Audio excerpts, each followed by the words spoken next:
Сәлем достар, ет толтырылған өте дәмді және қош иісті картоп орамасын дайындаймыз. Шикі картопты үккіштен өткіземіз.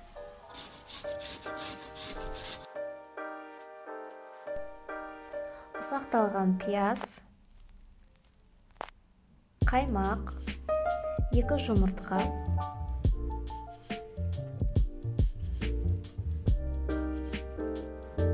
дәмдеуіштер қосамыз және ұнымызды қосып араластырамыз.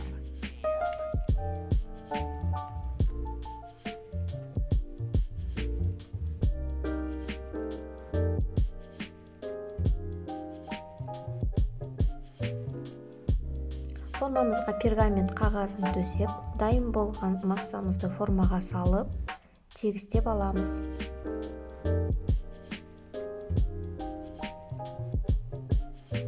Екі 200 градуста қызып тұрған пешке 20-25 минутқа жібереміз.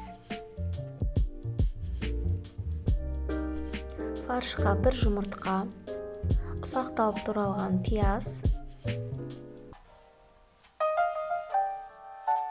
ас көк,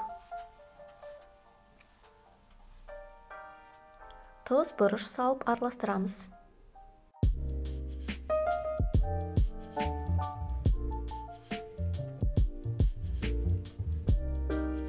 Дайын болған коржымызды ыстық күйінде орап қоямыз.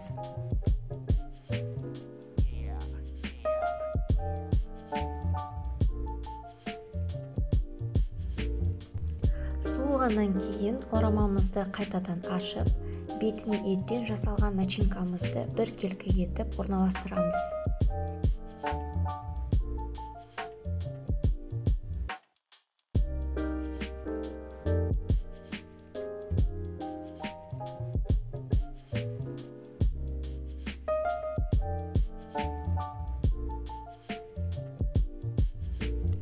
Орамамызды қайтадан орап, противенге орналастырамыз.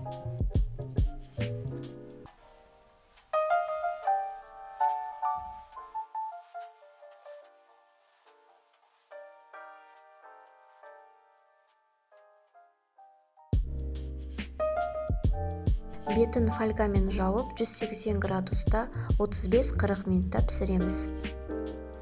Рулетіміз дайын.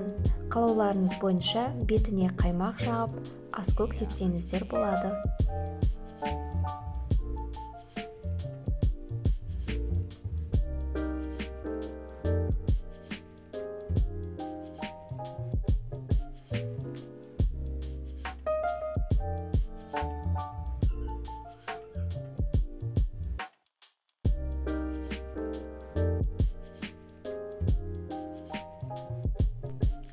Астарыңыз дәмді болсын.